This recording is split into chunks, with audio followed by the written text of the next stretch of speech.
Let's do it, baby. Should be live. Let's do it. We should be live. Hello, everyone, and welcome to Awesome Hardware.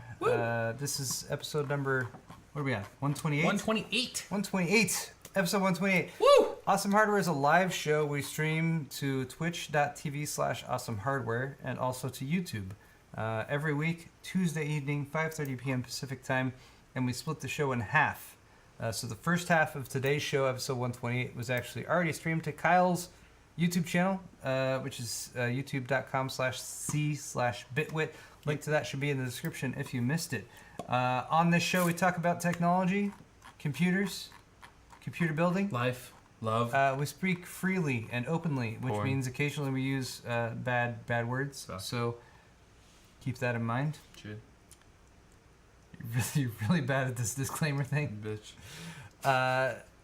Beyond that, thank you for joining us, and let's get right into the news. The show. Oh, we drink beer too. Did I mention that? We do. Thank God. You do more. Thank God. Just a tame, nice 5.3% beer. Where'd the opener go? Oh, thank God. What'd you do with the opener? It's right here. Oh, you got it. We also drink a beer, so if you'd like to join us, if you're of age, of course, if you want to drink responsibly, thank you for doing that. Right now, we're just finishing off the Oktoberfest, since it is now November, and we had a very long October. We had many Awesome Hardwares in October. We had 5. Did we have 5? Awesome Hardware episodes in Really? October. Yeah. It So it seemed like there was a lot of Awesome Hardware in October. But cheers, thanks for being here, guys. What's wrong with that? Cheers. Oh yeah.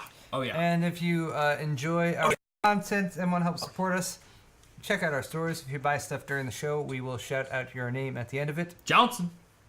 In fact, Kyle didn't even do his Johnsons at the end of his half. We're going to do him at the end of my half. Because it was so long. It was very long saving already. it for your half. All right, so shut up.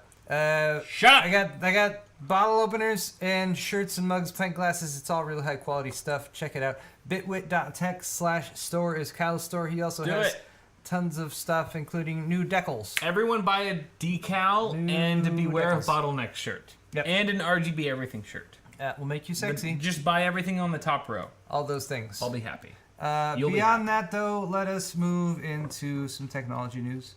And let me hold on. We're right here. All right, so starting off with the big news, which is Intel and AMD. Typically, Intel and AMD are competitors. They are. They fight with each other. They hate each other. They're bitches. Bro bitches. Well, rival bitches. They're rivals. Rival. I don't know, bitches. Really, no, they're definitely bitches. That really comes into they're it. They're definitely bitches. Yeah. According to this article from PC Gamer, by the way, all the articles we're talking about today are linked in the video's description. Intel and AMD are joining forces in order to create this thing right here, this basically hybrid monolith system. So it's an on Intel a chip. CPU with a Intel Radeon CPU, GPU, a Radeon GPU with HBM and memory, HBM2 memory, all on the same package. Sexy. They made this video. We're gonna play it real quick. Oh yeah. Look at that. Oh yeah. Look at that. Look at those charts. Look at that. Look at them graphics. The goal here from Intel and AMD is to basically create better laptops, thin and light laptops that you can take on the go with you that aren't just able to do web browsing and that sort of thing, but can also do some gaming perhaps. Building thinner and lighter and more powerful enthusiast mobile platforms with an eye towards AAA gaming and content creation.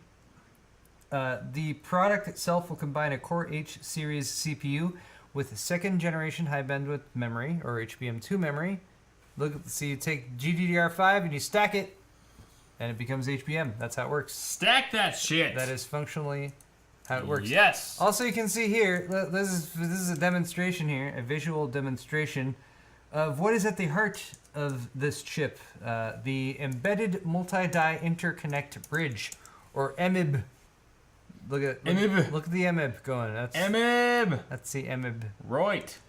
Communicating. So that removes the need for a silicon interposer, if I remember correctly. It is a small intelligent bridge that allows heterogeneous silicon to quickly pass information in a close proximity.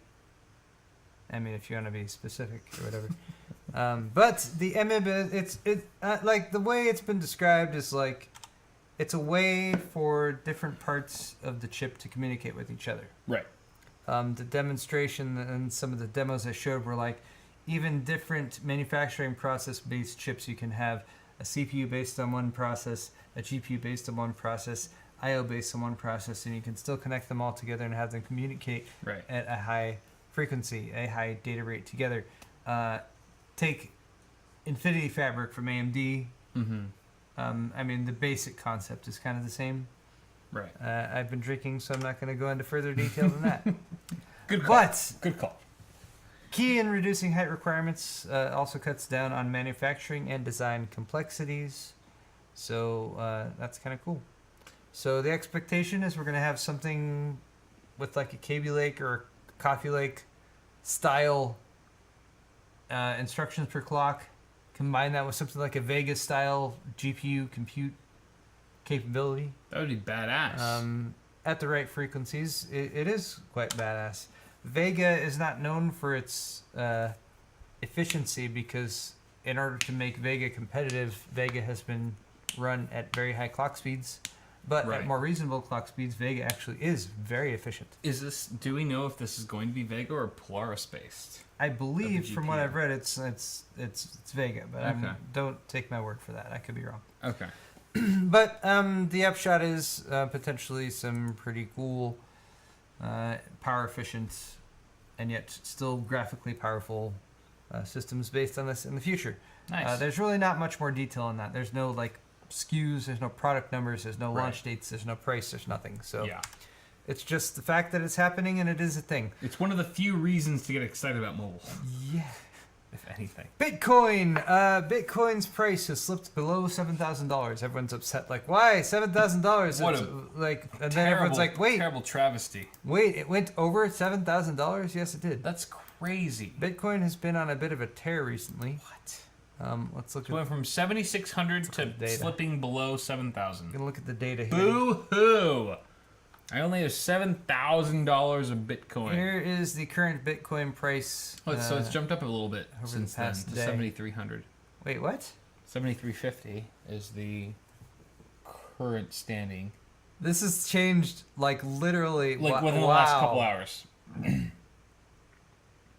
Yeah. Wow. So I mean, basically, it makes this post irrelevant. Wow. Because we're pretty much back up to where we just. It still hasn't peaked as high as it did before, but it did jump back up a little bit to the mid 7,300. This is like in the past couple hours. This is in like what I was going to say in this. So does that mean this article was written like here? No. So let's look at the last month. We should really get into Bitcoin mining. You and I, Paul. We could rule the world. Once my Powerwall gets installed and I have solar going, then I won't mind using the extra power to mine some coins. All right, so Bitcoin actually peaked at $7,600 on Monday. That's yesterday. And it's still. So if you look at the 1 week, here's Monday. All right, Sunday. Where's Monday? I don't know. This is the chart's it's weird. Wrong. Stupid. But I'm seeing 7,600 right there. Yeah, I'm seeing around 7,600.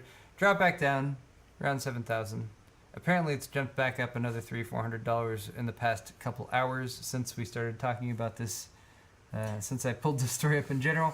But long story short, Bitcoin has been increasing a lot. I mean, it wasn't just like a month or two ago. It was like 4,000, and suddenly we're seeing it breach prices even higher than that. However, at the same time, we're not apparently seeing an increase in GPU prices along with it, which is useful. Ethereum at the same time has peaked just over $340 back on October 14th, and it's been around $300 ever since. So wow, it's way behind Bitcoin then. Oh well, yeah. I mean, Ethereum is very. It's. I didn't realize it was that far behind. Well, Bitcoin's is kind of the standard for cryptocurrency. Ethereum is more So here's the peak of Ethereum. But the idea is that the more there's the peak of Ethereum. The more valuable the cryptocurrency is, the harder it is to mine, right? From what I understand. Not necessarily. The more people mining it, the more difficult it is to mine. If a cryptocurrency's value increases, then yes, there will probably be more people mining it. I wasn't sure, like, if you're the effectiveness of how much you can mine is determined by, in some way, how many people are mining it, or the value of. I guess it would be how many people are mining it, because that's dependent on the value of the cryptocurrency. If the value goes up, then more people are going to be mining it, and then it gets increasingly difficult to. You need a higher hash rate to correlate with how many people are mining a certain cryptocurrency. I don't know. I don't know anything. I don't know anything about anything in this aspect. I wish I did. I wish I knew all the things about cryptocurrency and Ethereum and Bitcoin. But there are relationships between those things, but it would depend on the specific cryptocurrency and how it operates, and when it comes to increases in difficulty and also values, to an extent that I don't want to try to say anything more specific. Let's not paint ourselves into that corner. Good idea. All right. But follow-up. Because the reason we talk about cryptocurrency at all on this channel is related to the price of graphics cards. Because the popularity of cryptocurrency mining in general has led to the increase in prices of graphics cards, and more specifically AMD graphics cards. PC World pointed out, this is from late last week, there are actually some VEGA 56 and VEGA 64 GPUs that are starting to apparently sell for their actual retail price, or much closer to their retail price.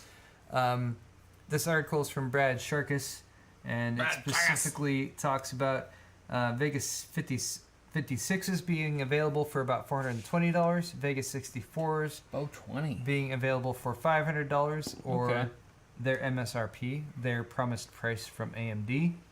According to the article, the sudden burst of availability is likely tied to the GTX 1070 Ti's released, which kind of makes sense to me, I guess. But yeah, let's take a look right now. I'm gonna refresh. Let's refresh. Let's look at Newegg right now, because this will change by the hour. We're gonna look at only Newegg sellers. Look at that. So back order. Back order. Okay. Add to cart though. Sorry. So VEGA 64 for $550. We can get a VEGA 64 for $550 right now. That ain't bad, and you can add it to cart and buy it. It's not bad. It's $50 more than the MSRP, but it's less than. Add to cart. Look at this. VEGA 56. Where'd it go? Where'd it go? You get no price. Why can't I add it? You get no pricing on the product. Why can't I add it to cart? You can't buy this product, Paul. Newegg's we'll tantalize you with the product tease. Page. Wait, refresh that is awful. That's not right. Can I add to cart from here? This is all right. You have VEGA 56 from Power Color for $3.99. Add to cart. $10. Okay. I've added it to my cart. For $3.99. I'm gonna get Will Call and City of Industry. Hey, you can pick it up tomorrow. You can pick it up tomorrow morning. Tomorrow. It's gonna be all right. There you go. Let's look at. All right. So that versus that is a VEGA 56 that you can buy right now for $400. Granted, reference blower style. I'm impressed. All right. Let's look at 64s. 500. Let's sort by lowest price. Oh, back order. Back order. Add to cart. $500. Power Color. $500. This is amazing. Nice. I can buy. Somehow they're not completely sold out. A VEGA 64 right now for $500 from Newegg. You should do it. You should just buy it right now. This is amazing. On stream, buy it. No. Why would you buy it? I don't want. I have one right there. I don't need another one. I forgot. It's cool. But the upshot is that's good news. That's good news that these cards are coming down in price. It means that hopefully the inventory is coming back. or they're not just being all immediately bought up by. And suddenly Cryptocurrency these VEGA miners. cards are more competitive with the GeForce alternatives, like the GTX 1070 and Well, of course, now you have to take the 1070 1070 Ti, Ti into consideration. 1080, of course. Makes it all confusing. Yeah, I know. Anyway. Titan XP Star Wars collectible editions have been announced or launching from NVIDIA. Titan XP is one thing where you don't get specialized third-party versions of it. At least you typically don't. Sometimes you might get a water-cooled version here or there, but most of the time, the only Titan XP you can buy is the reference version.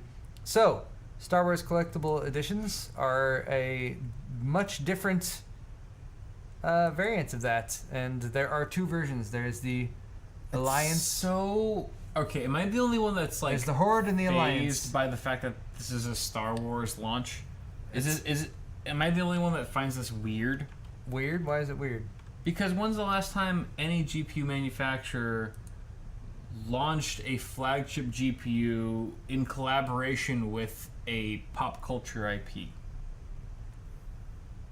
I don't know, but it's Star Wars. I mean, I know, but Star Wars is owned by Disney, and Disney will slap their IP on anything that people spend money on. are willing to pay exorbitant prices for, and this is no different. And NVIDIA is the first one to snatch that NVIDIA is shit the up. first one to be like, hell yeah, Fuck yeah. hell yeah, $200 premium on our Titan I'm XP. not saying I'm opposed to it. I'm just saying it's unexpected. I'm Okay. very thrown off by this. I'm not used to seeing a premium GPU collide. Look, at least they're with still internationally including the recognized display. IP. They're still including the display port to DisplayPort to DVI adapter. So that at least we can still be happy with. But we got the Jedi Order version here, which has a more distressed sort of look, and we have the Galactic Empire version, which has a bit more clean look. And I don't know, man. I'm feeling the Jedi. these have been specifically crafted to reflect the look and feel of the Star Wars galaxy. They contain hints such as the hilt of Luke Skywalker's lightsaber and light panels reminiscent of the Death Star. Right? There you go. Sure. I still think the lights should be RGB. Sure it does. I still think it should be RGB. RGB, okay. If you're paying $1,200, yes. All right. Yes. The Jedi Order GPU simulates the wear and tear and battle-worn finish of many items used by the Rebel Alliance. Yarr. Whereas the Galactic Empire GPU's finish features simple, clean lines emulating the high-end, orderly nature of the resource-rich Empire. Finishes of both of these versions took years to perfect. There is, of course, specialized retail packaging for both of these as well. Specialized backplates with the Star Wars logo These cards should make lightsaber sounds. embedded into them. They should make lightsaber sounds inside of your system, inside of your case. That would be cool. They should make lightsaber sounds. Anytime they're under load, they're like. Specialized retail packaging. That'd be really annoying. Now, GeForce Experience. Do you use the GeForce Experience? I typically don't. What is that? Really? No, It installs like, some video drivers. no, I know, but no. I was basically saying no. I don't use GeForce Experience. Okay, I typically don't either. But No, I don't. if you are a user of GeForce Experience, you get exclusive pre-order access to these Titan XP special editions. What does that Jedi mean? Order and Galactic Empire Titan XP editions. So you get like front row pre-order priority. Yeah, before or? the cards are broadly available mid-November. Okay. Starting tomorrow, which I believe is today, according to this article, GeForce Experience users can purchase one card of each design by using their login credentials at the NVIDIA store. They are $1,200 each, and there's no information in the article what happens if you attempt to SLI the Galactic Empire version and With the a Jedi Jedi? Order version together. I feel like they would cancel each other out or cause your You'd see the, like, when the Death Star explodes, that's what your computer would do. That's what would happen there. I don't know. Or perhaps it would bring balance to the Force. You Yeah, know? it could be that too. That I don't know. Yeah. Either way. But yeah, I'm sure we'll see some unique builds with these GPUs in them, perhaps. Pretty cool. But again, at $1,200, they're definitely very high end, very collector's items. Indeed. I asked NVIDIA if they would give me one. I haven't. Still pending a reply. I haven't heard back yet. Pending response. I'm really not sure what they're going to say. expected. All right. Did any of you guys have your internet go out yesterday? There was a nationwide internet outage. Really? It was actually caused by a tiny error by one of the major internet service, the internet backbone companies, level 3. But the series of outages included Comcast, Spectrum, Verizon, Cox, and RCN. The problem itself was due to a misconfiguration at level 3 and not nefarious doings by hackers or some sort of DDoS attempt or anything like that. It was just a misconfiguration that happened by the ISP itself. So someone got fired. As you can see by this chart, the red areas are where people are really mad because they can't watch porn on the internet. That's my assumption there. Ironically, the red indicates the blue balls of Yes. the country. Completely unrelatedly, Level 3, the internet company, it's an internet backbone company. They're also an enterprise ISP, so they provide internet service to big companies and that kind of thing. Word. They were recently acquired by CenturyLink. I am sure that has nothing to do with this. The issue itself was resolved in about 90 minutes, but went on long enough to get worldwide trending on Twitter for Comcast outage, amongst other things. The misconfiguration was a route leak, causing multiple autonomous systems, or AS units, to issue incorrect information about the IP addresses on their network, which caused inefficient routing and failures for both the originating ISP and other ISPs trying to route traffic through their systems. The route leaks can be malicious in nature. Sometimes they're called route hijacks or BGP hijacks, but Monday's incident as of yesterday appears to have just been caused by a simple mistake that ballooned into a national incident. I don't think I was affected by this. I wasn't either. Thank God. I have Frontier Fios, formerly Verizon Fios, but now Frontier Fios. And yeah, Good old they're Frontier. not part of this. It's been pretty stable for me, Thank God. which is good. Yep. I have no reason to have any love for Frontier as a company so far, but Right. internet's been stable. So Yeah, we have you AT&T, so we were not affected either. That's good. speaking of AT&T, Sprint and T-Mobile, they've been in talks about a massive merger. I believe we discussed it. What? This weird video. But Sprint and T-Mobile have called off merger talks after months. For months they've been discussing this. Sprint Corp and T-Mobile US Inc. Said on Saturday that they've called off these talks. No more discussion about the number three and number 4 wireless carriers in the United States merging together to provide a little bit more competition for the likes of Verizon. Okay. This is the latest failed attempt because they have tried this before, and both sides have showed unwillingness to part with too much of their prized U.S. telecom assets. Yeah. Holding on to their pride. Got too much stuff, don't want to let it go. This failed Both merger, orders. however, could help keep wireless prices low, because there are currently, of course, the 4 largest providers of wireless cell phone service, and now there's still 4 rather than 3. Maintains competitiveness. So they're still fighting for consumers all around, so potentially better for consumers, I guess. They did take the unusual step of making a joint announcement on the canceled negotiations, which could indicate that they're still working closely enough to recognize the merits of a merger, keeping the door open for potential future talks. Future talks. Sorry, Well. I'm trying to enunciate. I've been drinking. I mean, Sprint is kind of like the bastard of the ISPs. The hell's this? No one, Stop what it. The fuck? I don't know. I don't know what that Jesus. is. Good Lord. Stupid thing. All right, carry on. All right, next up. Games report.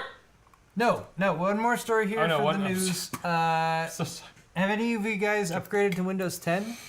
No, why No? would we ever do that? Quite a few people have, but Why? there has been a way to upgrade to Windows 10 since the Windows 10 upgrade offer expired. It's using the assistive technologies exception. However, this exception will be ending on December 31st, 2017, at the end of this year. Hmm. So it's been more than a year since Microsoft ended the Windows 10 upgrade program. That was on July 29th, 2016. The Get Windows 10 program which allowed a very broad upgrade path for people to have a free upgrade from Windows 7, Windows 8, Windows XP even, you could do. But since that ended, there has been this assistive technologies loophole. If you were someone who needed to use assistive technologies, which is something as simple as pulling up the on-screen keyboard on Windows, you were still eligible for this upgrade, which basically meant that anyone who was aware of this and knew the proper procedures to go through could still get an upgrade to Windows 10. It was a major loophole, basically. A loophole, yes. But yeah, something that was there. Pretend you're but it's ending now. deaf or blind. There you go. Yeah, you have to kind of pretend that you need the assistive technologies in order to do it. But sometime just in this past week, Microsoft has quietly edited their FAQ page about this. The heading originally said, "We will make a public announcement prior to ending this offer." And now that text has been replaced and reads, "The accessibility upgrade offer expires on December 31st, 2017. That's the announcement. As seen in this image here.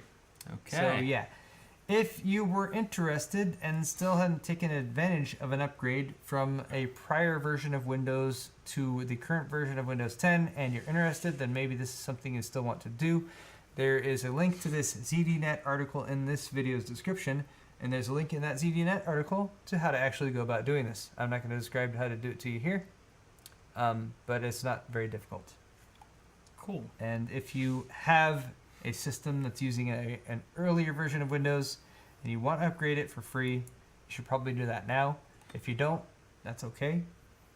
There's plenty of people who are like, I love Windows 7, I don't like the Windows 10 stuff, or Yeah, no. Screw that. there's a slightly smaller group that's like, I love Windows 8 and I don't like Windows 10 stuff. I don't quite understand them. Probably they want to use the TV streaming features. All right, let's move on to Games Report. Games report. Yes, the Games Report, Kyle. We're going to Is talk there some about gaming games. news? There have been some gaming news, gaming a little bit news? of Steam news here, and of course, BlizzCon was just this weekend. So Blizzard Yeah. did have several announcements Not too far away from us, actually. about that. Yeah, it was very close, but I didn't go to it. Neither did I. That's okay. So the Steam hardware survey has recently been published, and this article is pointing out not just some of the Steam hardware survey results, but also that Windows has stopped updating its official Windows market share page, which they had been using in the past to say like, hey, look how good Windows 10's doing. But they weren't able to tweak their numbers enough to be like, hey, look how good Windows 10's doing. So they just stopped updating it. Okay. The article points out that there's still 3 other ways you can possibly see how Windows 10 is doing overall as an operating system. Stat Counter's latest update, net market shares figures, or, of course, the Steam monthly user survey, which is a very good way of looking at people who are actually playing PC games. And hold on, I'm going to open up the actual link right here so we can look at some charts. Look at these charts. Click for more info. No, I hate charts. Charts are usually Why full can't of I get a crap. bigger look at the chart? All I can do is click for more info. I can't look at the. I want to You see can the, only look at the details, the detailed make the look. charts bigger.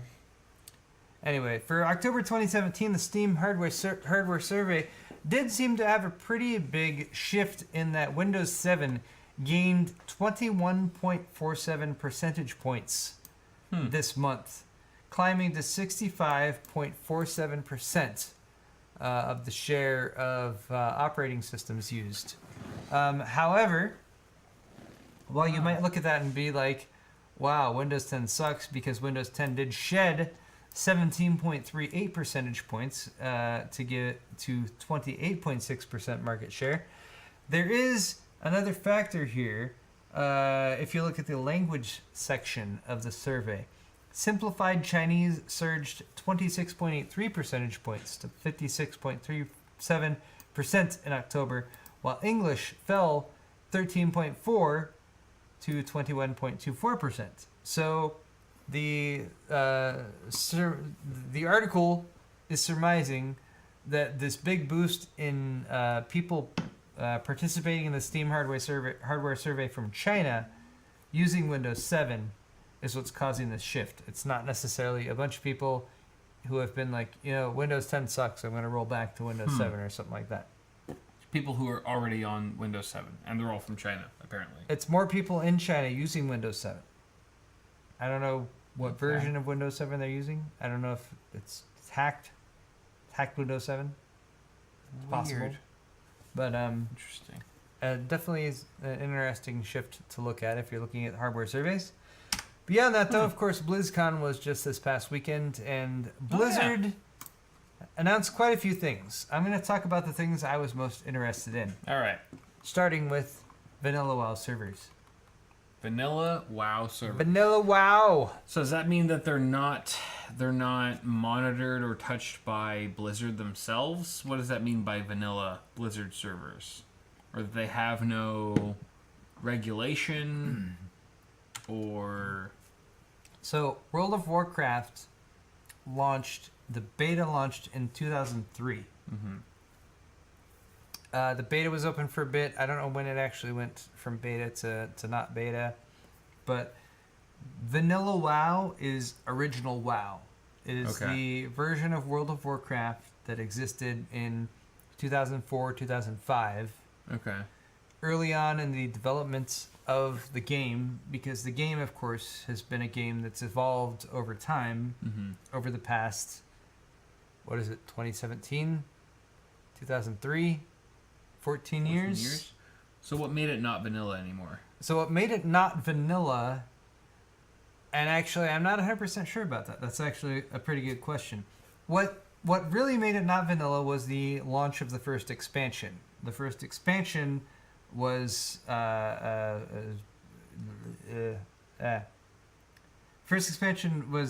Burning Crusade.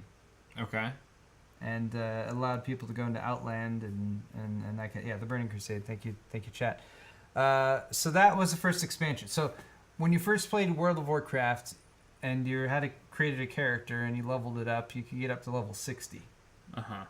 When they released the first expansion, Burning Crusade, you go up to 90, right? There's a new continent you could go to. There's like a new planet, whatever, a completely new area, right? And you could level up to level 70. Okay. And they've released subsequent expansion packs after that. They'll have let you go to level 80, and then level 90, and there's like a 95 in there, I think, and then a 100. Okay. And this expansion that they've the most recent expansion that they talked about just this weekend is going to let people get up to level 120. Okay. And there's new continents, and there's a Horde versus Alliance renewal of Horde. But there has to be more to this vanilla, non-vanilla thing than just the maximum level you can reach, right? Yes. So, I mean, there's been tons of changes to the game over the years. In the UI, functionally the way it works, there's, of course, been a bunch of changes under the hood that people aren't aware of as far as how the game functions itself. So, for a long time, I would say even since Burning Crusade, there's been a lot of people who were like, I liked how it was in vanilla. I liked the original version. There were a lot of stuff that was more challenging. There's different stuff that they've done over the years that a lot of people have looked at and said, like, you did this so that made the game easier to make more people come and play the game because it's easier and now it's simpler and now it's easier for the noobs and now there's more noobs and whatever. All that kind of stuff. So vanilla is the original game. There's a lot of differences, a lot of stuff that people are accustomed to now that wasn't how it worked back 10 to 12 to 14 years ago.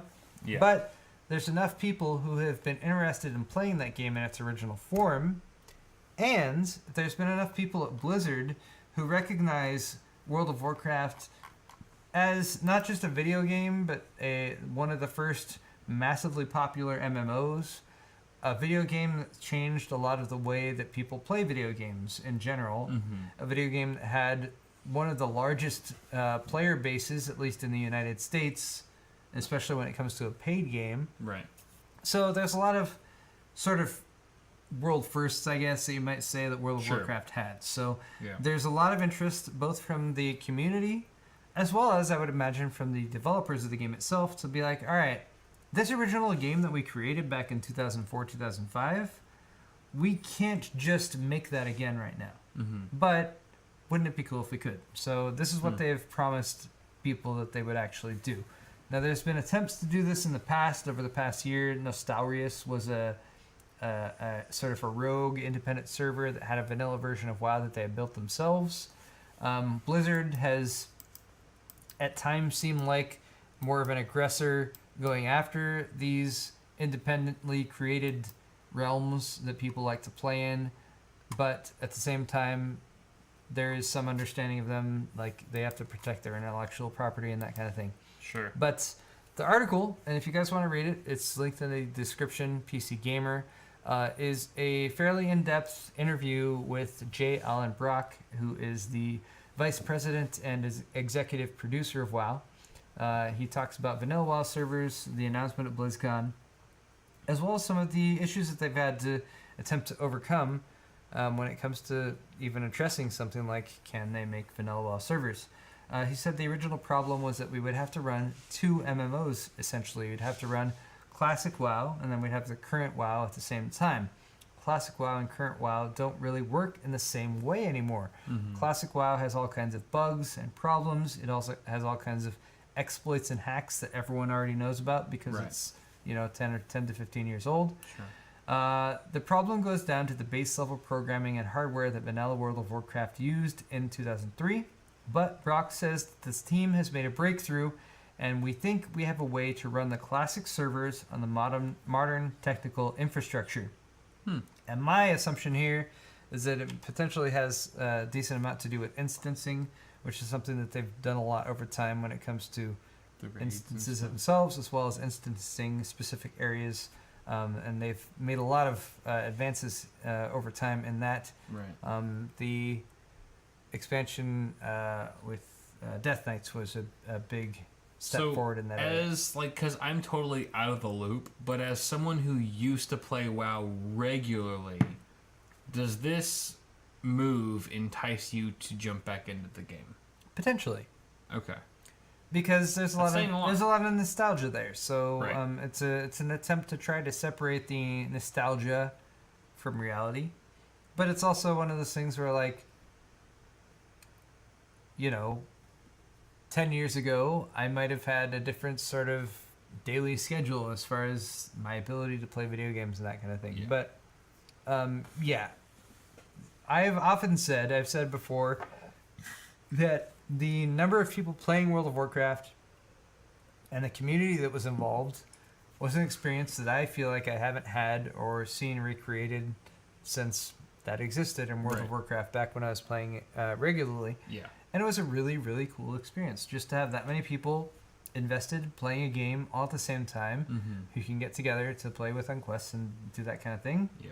It's pretty cool. So the prospect of World of Warcraft and the vanilla variety, which is more challenging, which requires more investment of time, Sure. which has high-level raids and that kind of thing that were only unlocked by the most elites of guilds back in 2005, 2006, 2007, now suddenly being available again, I think has a lot of potential. It has a lot of people. Might be time for you excited. to create a new guild, Paul. Possibly. It is pointed out in the article that there's a lot of advancements that have been made, such as cross-realm servers, looking for raid, dungeon finder, automatic party matchmaking that has been integrated into the game that wasn't there with vanilla and isn't going to be there for the new version that comes out. They did meet directly with Nostalrius, the private server team that created the vanilla WoW server that was incredibly popular before it got shut down due to actions by Blizzard. But Nostalrius actually turned over its code to Blizzard in order to play with it and pick at it and see what they had accomplished. So yeah, it certainly seems like Blizzard has taken a lot of time and a lot of thought about this. But yeah, despite all of the changes that have happened over the years, specifically quoted in the article is like casting an intellect buff. You had to cast the buff and then drink to get your mana back up before you could cast it again. And they realized like that was a stupid thing. Like you You should just be able to cast it and cast it like you shouldn't take that much mana. But it did back in the day, and Sure. you're going to have to do that again if you go back to the original vanilla version. So lots of little details about that people probably have maybe taken for granted over the years, but we'll see how it actually goes. But Blizzard says if millions of people show up and play for years, that's awesome. If just tens of people show up and play for years, we're fine either way. They're going to support it. Hopefully we'll see something along these lines in 2018. Cool. And we're going to argue about this in just a second. Sweet. Actually, let's post that right now. All right. Should we make a vanilla WoW guild?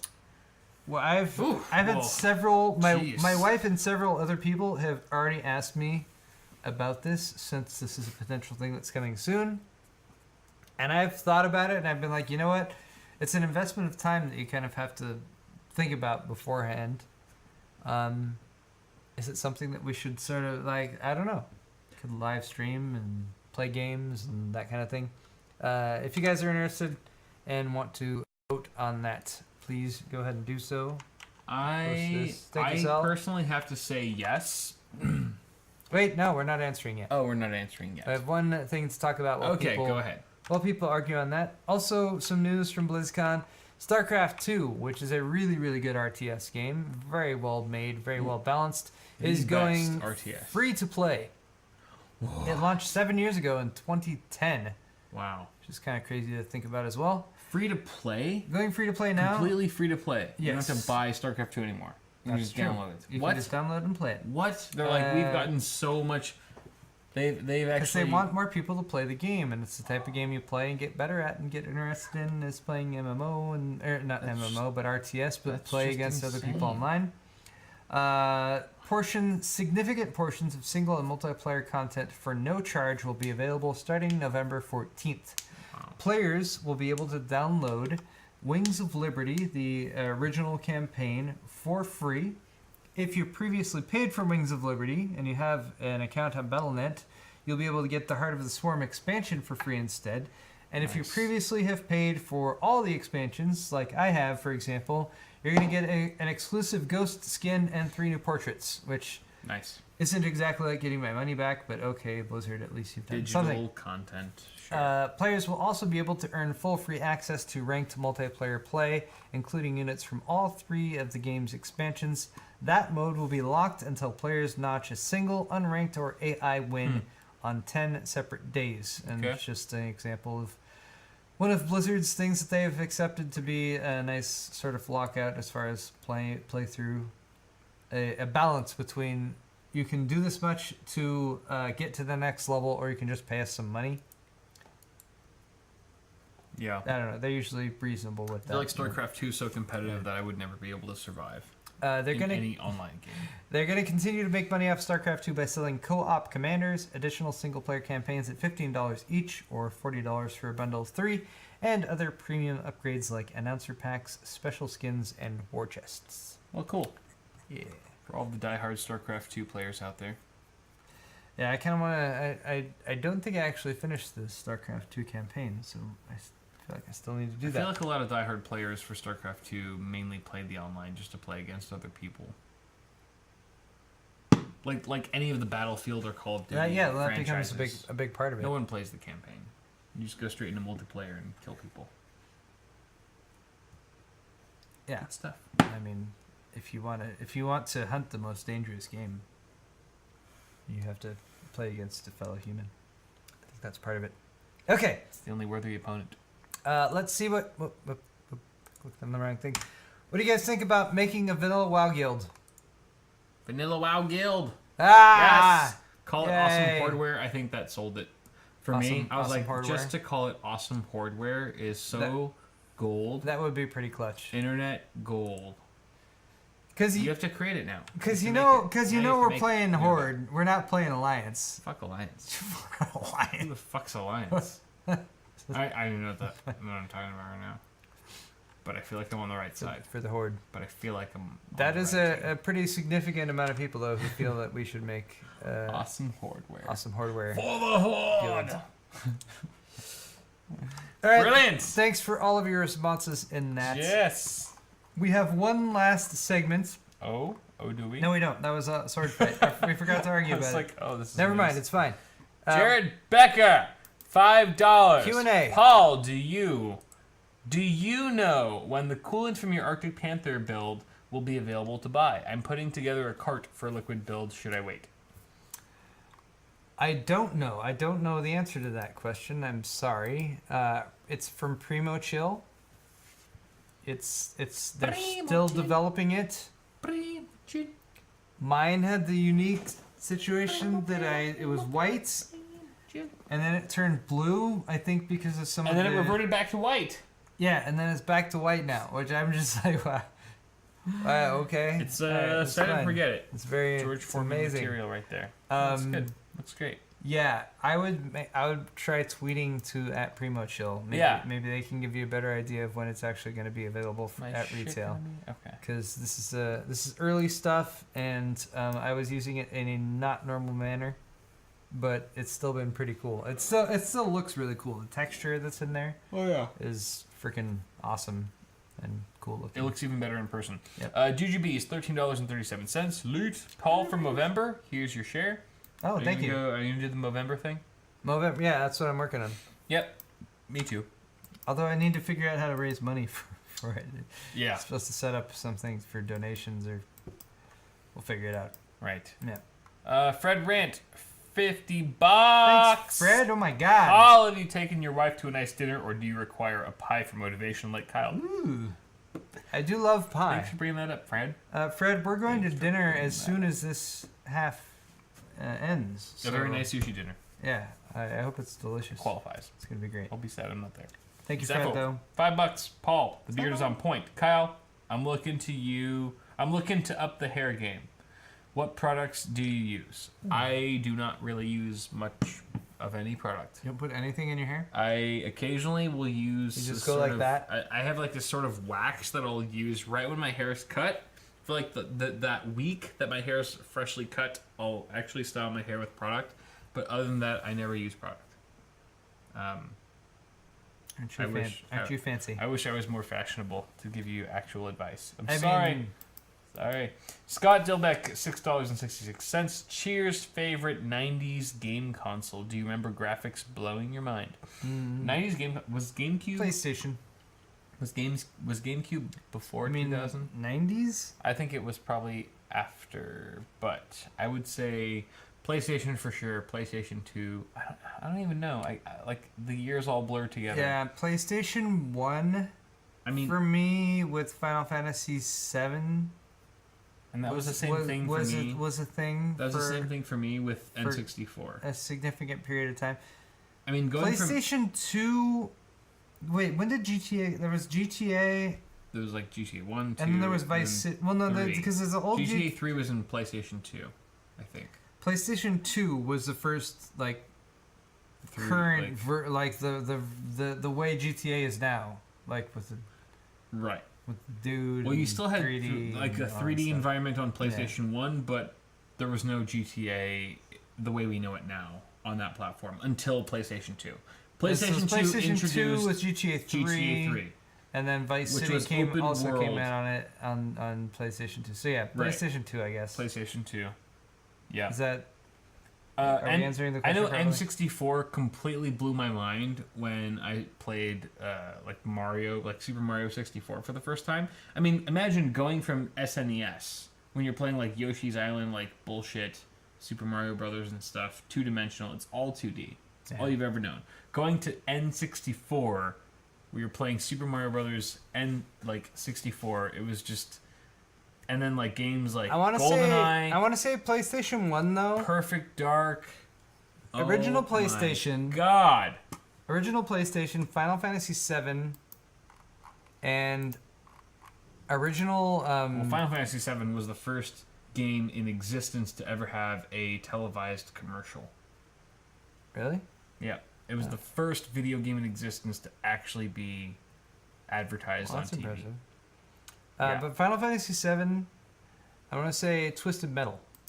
Twisted Metal was awesome. Original Twisted Metal on the original PlayStation. Yeah, that was a classic. I feel like that was my freshman year of college. So good. That was so good. Freshman year of college, that was PlayStation. Yeah. I played a lot of Or Twisted like Metal. senior year. Twisted Metal 2. So old. Old. All right, You're just never an mind. old man. Never mind. You're just an old man. I'm old too now. I know. Like, the more I can relate to you, the older I know. feel. It's like. It's like as we get. It used to be you were younger than me. I know. But as you get older, I feel like we get closer. Yeah, right. Like now we're gap now closes. we're both old. Kai. Yeah, right. Now we're both old. Together. I've met your match. Awesome. All right.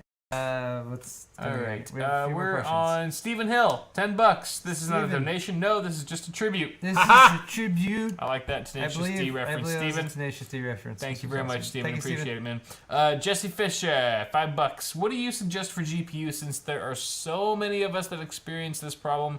The little blue pill isn't helping. We need a price. Yeah. A There's too many good ballpark GPUs for you, still. Jesse. Mm-hmm. I still say that the GTX 1070 at $400 Yeah, it's a steal. right now is kind of It's good. It's good. bang for your buck range. Yep. That'll actually like last you another couple of years. Yeah, that can handle higher resolutions and stuff. Yeah. But again, Okay. it's hard to say. Zachary Hummel, Zach, $50. $50. Do y'all want an InWin 509 and Thank you, Asus Zach. Prime X370 with the shiner? They're currently collecting dust and making my girlfriend mad. What? I mean, They're making your girlfriend mad. I can come here and make my wife mad. Tell her to 'cause, build a damn PC with those components. Yeah, She'll I be feel happy like when I she- feel like there's people who don't have lots of hardware lying around who could make better use of that stuff than us. Yeah. But if it's gonna go in the recycling otherwise, then sure, why not? Yeah. Thank you, Zach. Though. Yep. Appreciate it. Much obliged. Giovanni, $5, 3.5 gigabytes, 1080 it is. Thanks. Another question: do cache latency times make a visible difference to the average user, or only in benchmarks? How big, if so? To my knowledge, Typically, it's minimal. cache latency is negligible, Not much. especially when it comes to like workstation or even gaming applications. I mean, if probably you're not gonna see comparing much. two and they're vastly off, if you're looking at like cache latency 14 versus cache latency 28 or something like that, that's a big difference. But usually they're much smaller differences than that, and it's negligible. I'd say speeds when it comes to DRAM matters most when you're going with a Ryzen platform. You want to make sure to have a pretty fast RAM kit with your Ryzen system. Usually anything like 2933 or above would be advised if you are going to be slotting a Ryzen chip in there. Otherwise, I feel like on Intel platforms, speed, like actual frequency and cache latency doesn't matter as much to the common user. So just get whatever you think makes the most sense. Yes. Yes. Thank you, Giovanni. Heli no. Dragon, 510, $10. Wait, no, we forgot. We missed. No, thank you, Giovanni. I'm sorry. Heli Dragon 510, $10.01. Sorry, some love for Paul. Thanks for answering my question on Kyle's half about upgrading my Linux box. You're welcome. Had not thought about handing my Ryzen 1700 down to the Linux machine later. Love you guys. Yeah, that was Okay. a great suggestion. All right. Yep. That's, Hopefully that works out for you. I did good. Matt Smith, $5. I noob have my first high-end system TR4 1950X finally built and been looking at water-cooled 1080 Ti. What's your thoughts on pre-water-cooled cards? The Asus Poseidon, I know. Or one of the EVGA hybrids or something like that. Yeah. I feel like could be an option for you. they're fine. They're The quick hybrid and easy. ones, the hybrid ones that come with closed loop coolers attached to them aren't typically transferable over to a custom loop. So Definitely you might not. consider something that you can integrate with the cooler for your Threadripper as well. Yeah. That make a little bit more sense. But yeah, beyond that, I'd say if you've already got the 1080 Ti, a 1080 Ti and a water block, if you're already looking at this type of high-end system, would probably be the best solution overall versus getting something that has one pre-installed or like a hybrid like the Poseidon. Yeah. Do it yourself. El Jefe Reviews, El Jefe. $5. Putting my $5 towards Kyle. Thank you, Catching Jefe. a lift back home. Aw, Why? Thank yeah. you, sir. DUI is no bueno. Aw. Trust me, I know. Stay safe and much love from El Jefe. Thank you, El Jefe. Appreciate it, man. just get- Stevie. What? Get food with us. You should get food. You should get food with me? Perhaps. David maybe Chow. I can convince the wife. David Chow, $17.76. Well, Veterans Day. Did 4 years as a medic myself. America, that's America for short. Medical feet a mile, Fahrenheit and pound. Fuck the metric system. Just kidding. I need it for my science major. Take my American money. Take my American money. I like the metric system. Thank you, a TV child, for your generous contribution. We appreciate so much. So much. Thank you, TV. Thank you, TV. You're the best. We love you. Giovanni Licamelli. $10. Love what you two do. Briefly, what each of you do to get into the tech world? What did you major in? Did you need tech certifications to work at Newegg? Was everything you know PC-wise today from Newegg? So I'll just be really quick. I graduated from college. Newegg was the first job I got out of college. I knew jack shit about PCs. This guy taught me most of everything I know fundamentally about PCs, and I've since then built upon that knowledge, and here we are today. So, yes, that's my quick story in a nutshell. What did I do to get into the tech world? I was interested in computers. You cheated. I read magazines and that kind of thing back in the day before the internet was quite as useful for research. These days, you can just get all the info you need on the internet. Yeah, and then I got a job at Newegg. I didn't need any tech certifications. I had already worked at Newegg for several years before I moved into the role that I did where I was making videos about tech stuff and that kind of thing. Most of the stuff I know PC-wise, I had been developing before I worked at Newegg, but of course I continued that, just trying to learn as much as I could through working there. Hopefully that answers your question. But Giovanni, thank you for your donation. Thank you, sir. Jacob Reynolds, $20. Yo, have some dollary dues. Thanks, Jacob. Also, any idea when I'll be able to actually buy an 8700K? They're constantly sold out everywhere, it seems, and until that comes in, I'm stuck with my 1080 Ti being plugged into my old FX 8350 system. Holy crap, yes you are. You could go Ryzen, bro. You could just, Ryzen's readily available. They got plenty of stock. Go for a Ryzen 7 chip. But if you're set on 8700K specifically, I don't know. I don't have the magic answer for you there as to when Intel's going to be in stock with that. They definitely rushed the Coffee Lake launch to compete with Ryzen, and because of that, they've also sort of launched a bit prematurely. You can get one on Next Warehouse right now for $400. There you go. How much? Get it from Next Warehouse. How much are they supposed to be? You might have to wait a little bit longer in shipping, or even pay more in shipping. But if you want it that badly, at Newegg it's supposed to be $420. $420, blaze it. $420, blaze it. Blaze it. Blaze it. If this Honestly, is bro. this is Next Warehouse. They have not the best reviews. No, they have okay reviews. Okay. Go to Next Warehouse right now. You can buy one for $400. Yes, you can. Add to cart. Looks like they ship to anywhere in the U.S. and stuff. Sure. So, there you go. check that out. You're fine. Zachary Hummel, $5. By the way, I'm trying to give you things and money. Call me Zach. Thanks, Zach. Thanks, Zach. You the best.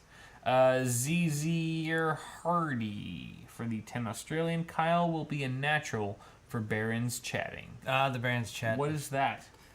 Barons is an area in World of Warcraft. It's different now because when Cataclysm happened, they split it up and whatever. But it was a very large area, and when you're playing World of Warcraft, there's a chat box and you're in the bottom, right? Okay. And when you're chatting, you can chat into guild chat, or you can, if you're in a party, you're in a small group, you can do party chat. So whatever text you put in there, it might be a different color, whatever. Sure. So there's a regional chat for whatever area that you're in. Right. The Barons was a very, very large area in Kalimdor, in the western continent. Okay. I think that's right. So it was just known for being an area where whenever you went in there, there's lots of people randomly chatting in Barons chat. Okay. So Barons chat just got sort of a reputation for being the place where you go where suddenly there'd be just randomness or just imagine going into a random chat room on the internet with tons and tons of people in it with whatever randomness that they want to talk about being discussed. That's Okay. Yeah. Gotcha.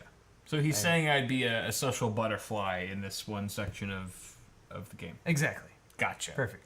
Thank you, ZZ Hard. Beautiful. Beautifully said. Thank you very much, sir. Jared Becker, $5. Just checked the Primo Chill Twitter, and they said the View coolant would be available 30 to 60 days. That was on September 2nd, if that's what it's called. If that was on 9/2, that's already 2 months ago. So Yeah. that means it should be available now. Yeah. Otherwise, they're bluff. If that's accurate. And complain. Otherwise, a tweet to them. Cite your citations. What are you talking about? Eric Chug, $25. Good night, guys. Thanks for the stream. Loved it. Oh, thanks, Eric. Eric. Appreciate it, man. That's super sweet. Zaffo, $5. Kyle, my dude, we all just want to know the secret behind the hair product. It's grade A. I don't use hair product. 9 out of 9.1 times I don't use hair product. You know Nothing. What I need to figure out It's just being Asian. Half is Asian. when you guys asked me last year about why I shaved my beard off, and I talked about it being itchy and uncomfortable, and your wife was like, something like that. It was like, how could you Evil possibly not know about the massive variety of solutions to that problem that I obviously know about? I don't even know what the hell she's talking about. I don't either, but I'm just I have saying. no idea. She's an esthetician, so she knows things beyond our I'm just our saying, powers. there's something that might She's make on this a different level. even better, Maybe. and she should let me know. I like the beard though. I think you rock the beard well. I think you should keep it. I That's my kinda- personal I kinda 2 like cents. Guys, let us know what you think in chat. Until then, the Water Cool Fool, $5. Happy early Veterans Day to all the veterans out there. Navy myself, Sonar Tech Surface, STG3. Thank you for your service, sir. All right. Appreciate it, man. And happy Veterans Day to our veterans out there. I don't know how many veterans we have who watch the show, but I'm not either. I loves But hey, the veterans. you were willing to fight for us. Like, literally. That's it. Yeah, like it's an It's insanely selfless, volunteer-based thing. Any guys who are willing to go and risk your lives for the betterment of Yeah. the country, the nation. I appreciate that. You That's fought very, in very- whatever war, whatever battle, so I didn't have to. So for that, I sincerely thank you. Me too. But I think that pretty much concludes our episode here, apart from Johnson's. We need Johnsons for both halves right Johnson's to fire off now. here. Just a brief moment here while we load this up. I've got looks like I got about 5. Oh, yo. So first Johnson going out to Shane S from Wyoming. A large order: pub glasses, thumbscrew, tri-blend shirt, and the hooded sweatshirt. Oh, yeah. The one with the zipper. It's a good one. Nice. Oh no, that's not No? not me. Oh wait, hold on. Is it double Shane? No, this is Matthew. This is Matthew D. Beware of bottleneck shirt and the beware of bottleneck shirt. He bought 2 bottleneck shirts in different colors. You gotta definitely have both appreciate colors to get full coverage. Of course. Johnson to Jesse from Indiana. Thank you so much, Jesse. You got the thumbscrew stainless steel bottle opener, which is very high quality. Johnson to Brian for picking up a Bitwit gray logo American Apparel black hoodie. Nice. Those are super comfy this time of year. Aaron P from California. He got the RGB everything shirt, of course. Insanely popular. The best shirt. They just they flying off The the best shelves. shirt. Johnson to Elijah. Elijah, you picked up a CPU cooler shirt. Thank you, Elijah. Thank you, Elijah. Appreciate it. I like your name. And a big old Johnson for Daniel from Texas. Got the thumbscrew shirt in navy blue. Double so much, Johnson Daniel. for Shane. Double Johnson for Shane. Picking up a tri-blend shirt for the awesome hardware sword fight and a bit of overclocking mud. That's lovely. I'm out. I'm done. I got 1 or 2 more here. Jesse, Double Johnson. Double Johnson for Fidget Jesse. spinner, of course. Why would you not buy a fidget spinner? And Fidget spinners. Aaron P. Beware of bottlenecks. Thank you very much. Thank you, Aaron. All right, it is freaking 8:20. This has been an extended version of Awesome Hardware, and we're all done for now. So thank you guys so much for watching. If you did enjoy, hit the thumbs up button, of course. If you missed the first half, it's on Kyle's channel, so a link to that is in the description. And we love you all. Yes. We'll be back next week with too. more tech news, discussion, probably drinking and cursing and all that kind of stuff. All the same goodness enjoy. that you love. All right. Thanks, guys. Bye, guys. We love you. Bye-bye.